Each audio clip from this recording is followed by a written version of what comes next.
আসসালামু আলাইকুম। আশা করি তোমরা সবাই ভালো আছো।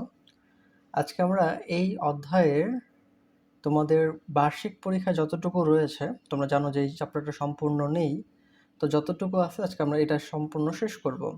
তো এই চ্যাপ্টারের নাম হচ্ছে জীবের শ্রেণীবিন্যাস পদ্ধতি। তো এই চ্যাপ্টারটা আমরা একটু দেখব, কেমন? তো খুবই সহজ অধ্যায়। তো প্রথমে জীবের শ্রেণীবিন্যাস সম্পর্কে এই চ্যাপ্টারে আলোচনা করা আছে। তো তোমরা কি করবা, এই অংশটুকু রিডিং পড়ে নিবা। আমি আলোচনায় আসতেছি। তো এইখান থেকেও তোমরা রিডিং পড়ে নিবা। এইখানে আমি তোমাদের পুরো জিনিসটাকে আমি তোমাদের জন্য এক্সপ্লেইন করে দিচ্ছি। তোমরা এই পেজগুলো রিডিং পড়বা। তো আমাদের যে জীব জগৎ আছে, এই জীব জগৎকে 6টা রাজ্যে বিভক্ত করা হয় এবং 3টা ডোমেইনে বিভক্ত করা হয়। 3টা ডোমেইন একটু পড়বা, যে 3টা ডোমেইনে বিভক্ত করা হয়। একটা হচ্ছে ইউক্যারিয়া, একটা হচ্ছে ব্যাকটেরিয়া এবং একটা হচ্ছে আর্কি। এই 3টা ডোমেইনে ভাগ করা হয়। এবং আমাদের এখানে দেখো লেখা আছে যে জীবদের জেনেটিক গঠন থেকে সম্পূর্ণ ভিন্নভাবে ইউক্যারিয়া, ব্যাকটেরিয়া এবং আর্কি এই 3টি ডোমেইন বা অধিজগতে ভাগ করা হয়। তাহলে এগুলো হচ্ছে অধিজগৎ, এগুলোতে ভাগ করা হয় এবং 6টা রাজ্যে ভাগ করা হয়। 6টা রাজ্যের নাম কি কি? উদ্ভিদ, প্রাণী, ছত্রাক। এই 3টা নাম তোমরা জানো। এছাড়া আছে কি? Protista, eubacteria, archaebacteria. এই 3টা নাম তোমাদের জন্য নতুন, তো একটু কষ্ট করে এগুলো একটু মনে রাখতে হবে। এবং এখানে আমি একটু বলি, দেখো ওই যে উপরে আমাদের যে 3টা আছে, এটা হচ্ছে ইউক্যারিয়া ডোমেইনের অংশ। আমি একটু এটা চিকন করে নিই। আচ্ছা, তো এটা হচ্ছে ইউক্যারিয়া ডোমেইনের অংশ। তো এই 3টাই, এই উপরে যে 3টা দেখতেছি, এই বক্সটা, হ্যাঁ, এই যে বক্সটা দেখতেছো, এই বক্সটা দেখতেছো, হ্যাঁ, এই যে এই এতটুকু অংশ যে আছে, এরা সবাই হচ্ছে বহুকোষী। এরা সবাই কি? এরা সবাই হচ্ছে বহুকোষী। ঠিক আছে? এখানে যারা আছে এরা সবাই হচ্ছে কি? বহুকোষী। এরা সবাই হচ্ছে বহুকোষী। আর এছাড়া তোমার এই যে নিচের যে অংশটুকু আছে, আমি এটা হলুদ কালি দিই। আমাদের নিচের যে অংশটুকু আছে, যে নিচের এই অংশটুকু, এইটা হচ্ছে এখানে যারা আছে সবাই হচ্ছে এককোষী। সবাই হচ্ছে এখানে এককোষী। আচ্ছা, এছাড়া আরও কিছু বৈশিষ্ট্য আমাদেরকে জানতে হবে। এই যে দেখো একটা শব্দ আছে, এই যে বহুকোষী এবং ইউক্যারিওটিক। বহুকোষী এবং হচ্ছে ইউক্যারিওটিক। এই যে শব্দটা দেখছো, ইউক্যারিওটিক। এই ইউক্যারিওটিক শব্দের অর্থ হচ্ছে যাদের নিউক্লিয়াস সুগঠিত। যাদের নিউক্লিয়াস, আমরা জানি কোষে একটা অঙ্গাণু থাকে, সেটা হচ্ছে নিউক্লিয়াস। এই নিউক্লিয়াসটা যাদের হচ্ছে সুগঠিত, তাদেরকে আমরা ইউক্যারিওটিক বলি। তাহলে ইউক্যারিওটিক কারা? উদ্ভিদ, প্রাণী, ছত্রাক।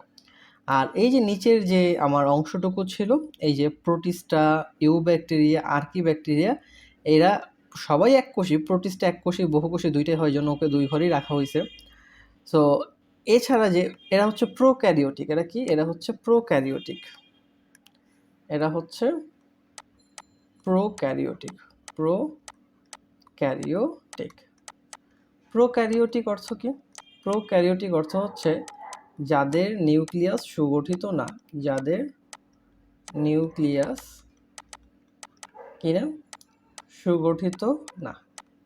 তাহলে এই যে নতুন নতুন আমরা 2-1টা শব্দ শিখলাম, একটা হচ্ছে ইউক্যারিওটিক, একটা হচ্ছে প্রোক্যারিওটিক। সো এই 2টা শব্দের মানে তোমরা বুঝবে। তাহলে এই যে এতটুকুর মধ্যে যে আলোচনা করা হয়েছে, আমি আরেকবার তোমাদের জন্য বলি। আমাদের জীবজগৎকে তিনটি ডোমেইন, হ্যাঁ, 3টি ডোমেইনে ভাগ করা হয়েছে। 3টি ডোমেইন বা অধিরাজ্যতে ভাগ করা হয়েছে। এর মধ্যে কি কি? একটা হচ্ছে আমাদের ইউক্যারিয়া, ইউক্যারিয়া, হ্যাঁ, এই ইউক্যারিয়া। তারপর হচ্ছে আমাদের ব্যাকটেরিয়া,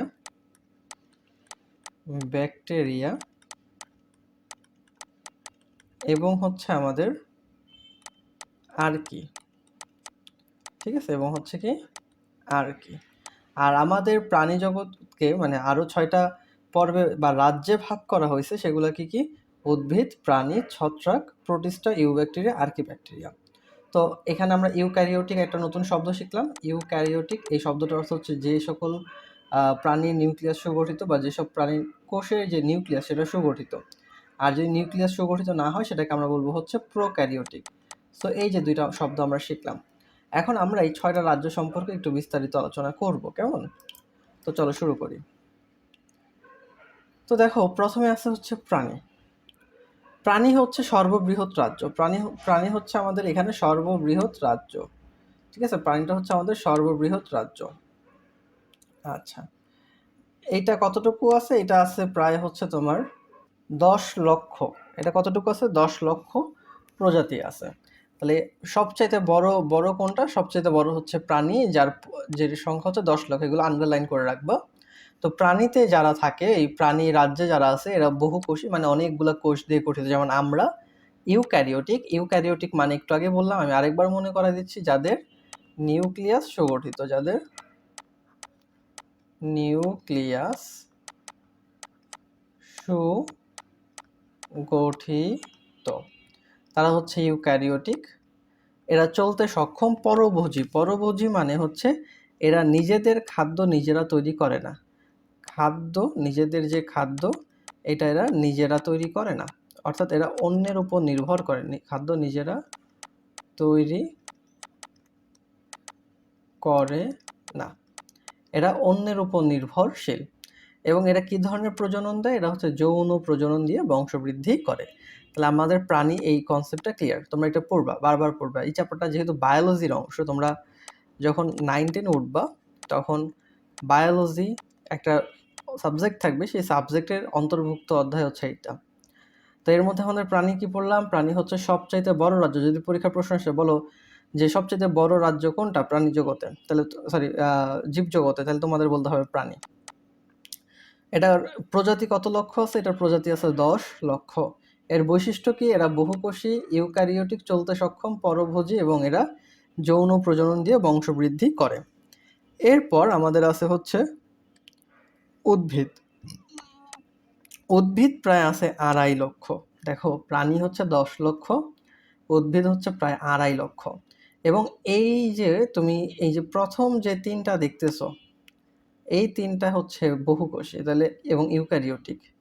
এই 3জনই হচ্ছে কি? এই 3জনই হচ্ছে বহুকোষী, বৈশিষ্ট্যর মধ্যে আছে। তাহলে এগুলো কিন্তু মুখস্থ করা খুব কঠিন হবে না। এবং এরা কি? এরা হচ্ছে ইউক্যারিওটিক। এবং এরা হচ্ছে কি? প্রথম যে 3টা দেখতেছো, এরা হচ্ছে ইউক্যারিওটিক, কেমন? আচ্ছা। এবং উদ্ভিদ হচ্ছে স্বভোজী। উদ্ভিদ হচ্ছে কি? স্বভোজী। স্বভোজী মানে কি? স্বভোজী মানে হচ্ছে নিজেরা নিজেদের খাদ্য তৈরি করতে পারে।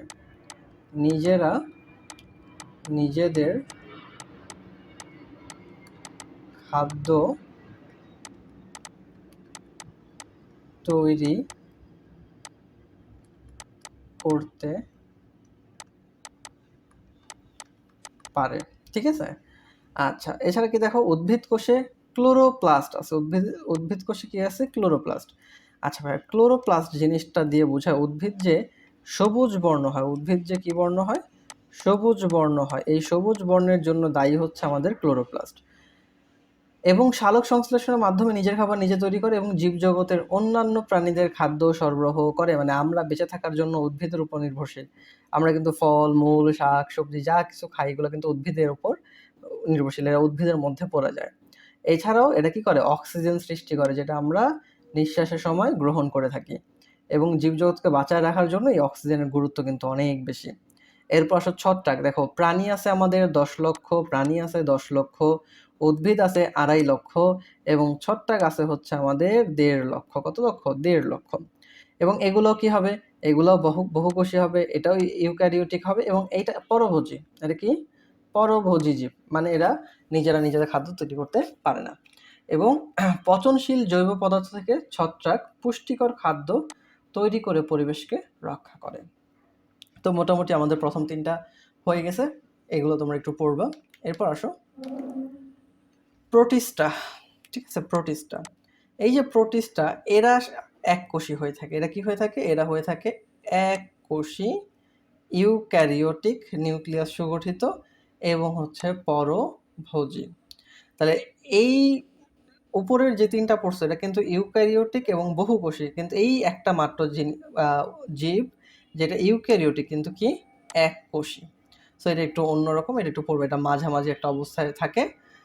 এই প্রোটিস্টার প্রাণী সদৃশ, উদ্ভিদ সদৃশ কিংবা ছত্রাক সদৃশ হতে পারে, মানে এই জিনিসটা উপরে তিনটার মতো হইতে পারে। এরপর আসো ইউব্যাকটেরিয়া। ইউব্যাকটেরিয়া কি? ইউব্যাকটেরিয়া হচ্ছে প্রোক্যারিওট বা প্রোক্যারিওটিক। এই যে নিচে যে দুটো আছে এরা হচ্ছে প্রোক্যারিওটিক। প্রোক্যারিওটিক মানে কি? প্রোক্যারিওটিক মানে হচ্ছে, আমি একটু লিখে দিচ্ছি, যাদের নিউক্লিয়াস কিনা সুগঠিত না। যাদের, তোমরা একটু পাশে লিখে রাখতে পারো এই জিনিসগুলো, যাদের নিউক্লিয়াস কিনা সুগঠিত। আমি বারবার বলতেছি কারণ হচ্ছে এই শব্দগুলো তোমাদের জন্য নতুন।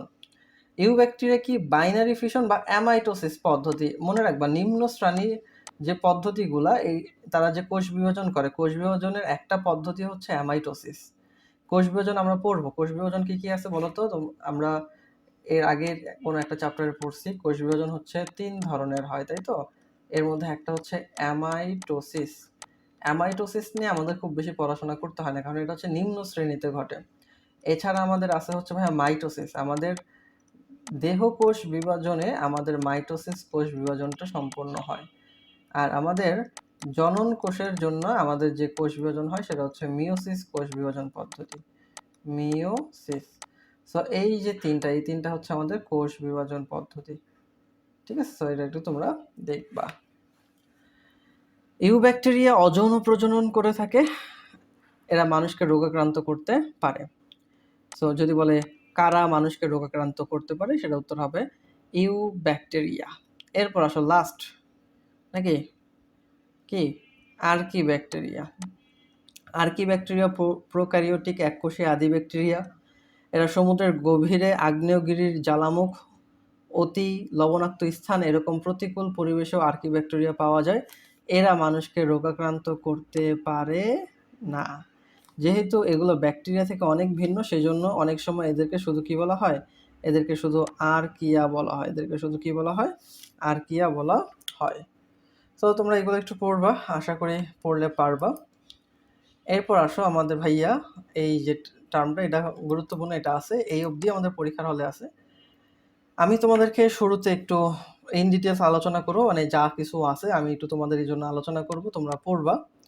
এটা শুরুর আগে আমি তোমাদেরকে একটু একটু বিস্তারিত না করলেও এখান থেকে একটু বলে রাখি যে এইখানে জর্জ বেন্থাম নামে একজন ব্যক্তি আছে, এই ব্যাটার কথা পড়বে, এবং স্যার জোসেফ ডাল্টন হুকার, এই দুজন কি করছে? এই যে শ্রেণীবিন্যাস পদ্ধতি, হ্যাঁ, যে কিসের উপর ভিত্তি করে? উদ্ভিদের বিভিন্ন বৈশিষ্ট্যের উপর ভিত্তি করে আমার শ্রেণীবিন্যাস পদ্ধতি প্রস্তাব করেছিলেন। সো এটা একটু কিন্তু তোমরা পড়ে নিবা। তাদের ল্যাটিন ভাষায় রচিত এবং 3 খণ্ডে প্রকাশিত এই জেনেরা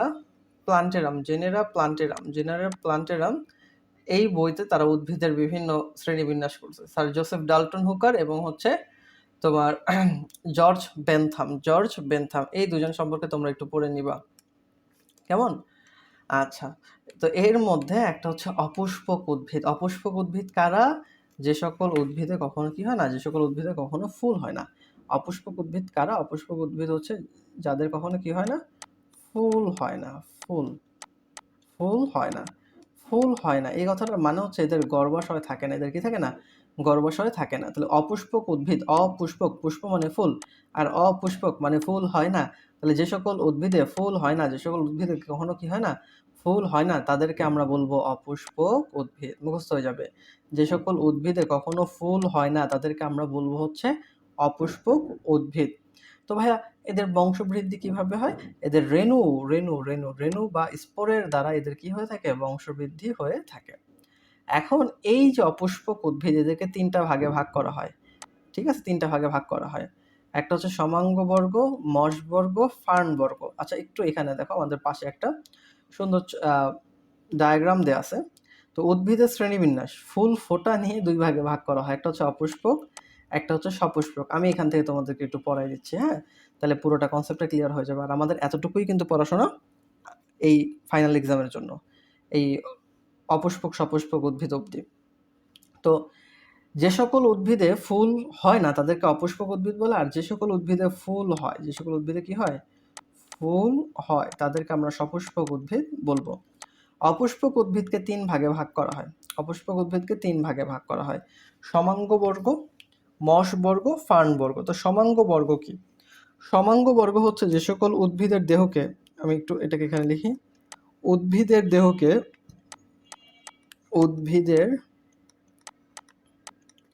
দেহকে 3টা জিনিসে ভাগ করা যায়। কি কি জানো?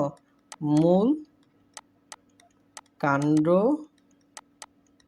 ও পাতায়। এই 3টা জিনিসে আমরা কি করতে পারি? ভাগ করতে পারি না, সরি, সমাঙ্গ বর্গ, হ্যাঁ, ভাগ করা যায় না। পাতায় এই 3টা, মূল, কাণ্ড, পাতায় ভাগ করা যায় না। তাদেরকে আমরা বলবো সমাঙ্গ বর্গ। তাদেরকে আমরা কি বলবো? সমাঙ্গ বর্গ। কেমন? এরপর মশ বর্গ কারা? যাদের তোমার কাণ্ড নরম হয়ে থাকে, পাতা ও কাণ্ড নরম হয়ে থাকে, পাতা ও কাণ্ড কি হয়ে থাকে? নরম হয়ে থাকে, সেগুলো হচ্ছে মশ বর্গ। আর ফার্ন বর্গ হচ্ছে এটার উল্টা, সমাঙ্গ বর্গের উল্টা। ফার্ন বর্গ হচ্ছে সমাঙ্গ বর্গের উল্টা। এটাতে এই 3 ভাগে ভাগ করা যায় না। ফার্ন বর্গতে উদ্ভিদের দেহকে মূল, কাণ্ড, পাতায় ভাগ করা যায়। মূল, কাণ্ড, পাতায় ভাগ করা যায়। তাহলে আমি আবার বলতেছি, সমাঙ্গ বর্গ কারা? যে সকল উদ্ভিদের দেহকে মূল, কাণ্ড এবং পাতায় ভাগ করা যায় না, তাদেরকে বলা হয় সমাঙ্গ বর্গ। এবং একটু মনে রাখবা, এদের কোনো কি নাই? এদের কোনো তোমার হচ্ছে পরিবহন তন্ত্র নেই। এদের কোনো কি নেই? এদের কোনো পরিবহন তন্ত্র নেই। একটু দেখো যেখানে, এই যে এদের কোনো পরিবহন তন্ত্র নেই। তারপর এদের জননাঙ্গ সাধারণত এককোষী। এদের জননাঙ্গ সাধারণত এককোষী। এবং এদের সংখ্যা কত? এর সংখ্যা হচ্ছে প্রায় 1,10,000। ঠিক আছে? আর মশ বর্গ কারা? এই বর্গের যে উদ্ভিদ আছে তাদের নরম কাণ্ড থাকে এবং নরম পাতা বিশিষ্ট হয়ে থাকে। এছাড়া আরেকটু ইনফরমেশন যদি দেখো, দেহে মূলের পরিবর্তে রাইজোয়েট নামক মূল রোমের মতো ফিলামেন্ট থাকে এবং এর মাধ্যমে এরা মাটি থেকে প্রয়োজনীয় পানি ও খনিজ লবণ শোষণ করে থাকে। এবং এখানেও কোনো পরিবহন তন্ত্র দেখা যায় না।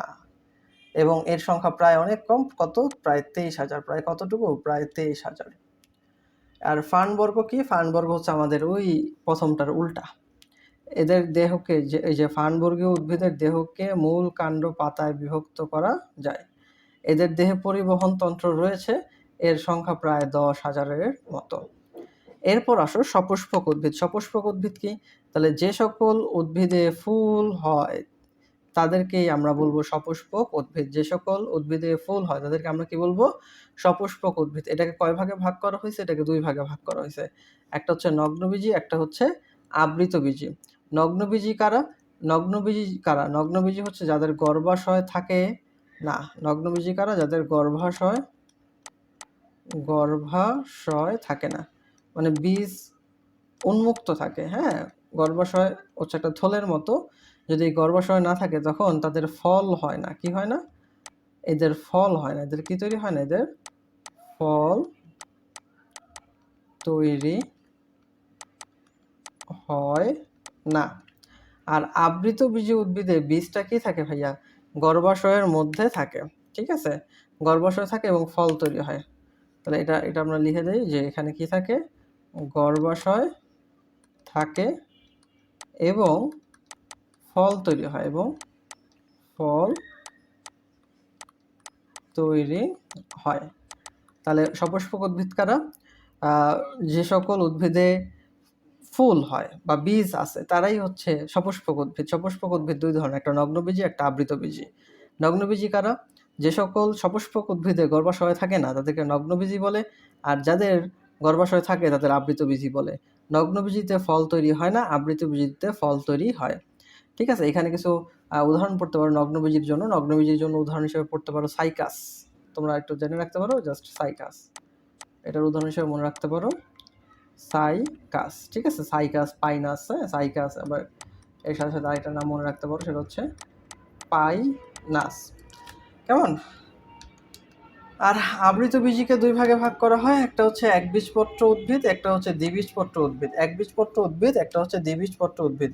যে সকল উদ্ভিদের বীজে একটা, যে সকল উদ্ভিদের বীজপত্রে, যে সকল উদ্ভিদের, আমি একটু লিখে দিচ্ছি, যে সকল উদ্ভিদের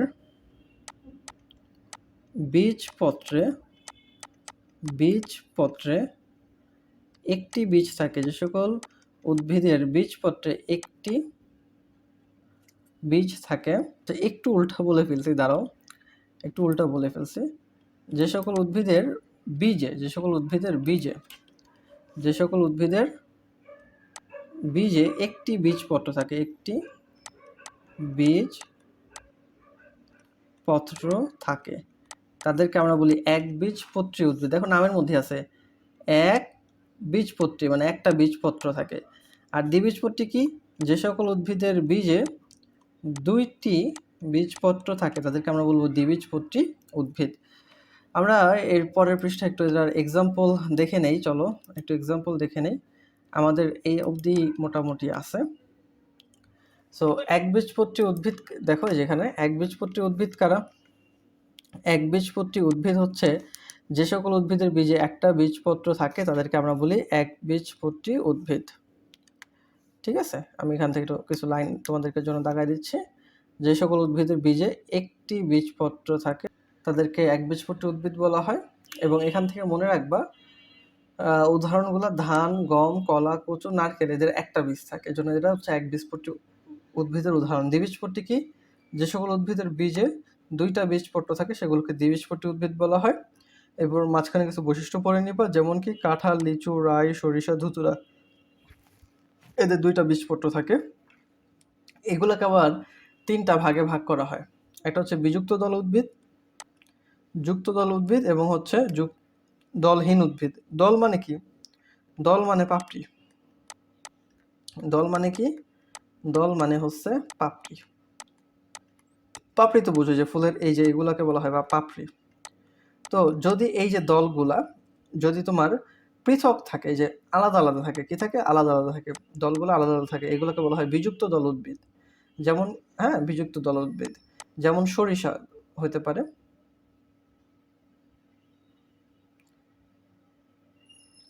এরপর যুক্ত দল উদ্ভিদ, যে সকল উদ্ভিদে এই যে দেখো দলগুলো যুক্ত থাকে, যে দেখো একটা এই যে এটা যেখানে শেষ হয়েছে এটা ওইখান থেকে শুরু হয়েছে, মানে যুক্ত আছে, এই ধরনের উদ্ভিদকে বলা হয় হচ্ছে আমাদের তোমার যুক্ত দল উদ্ভিদ, যেমন ধুতুরা।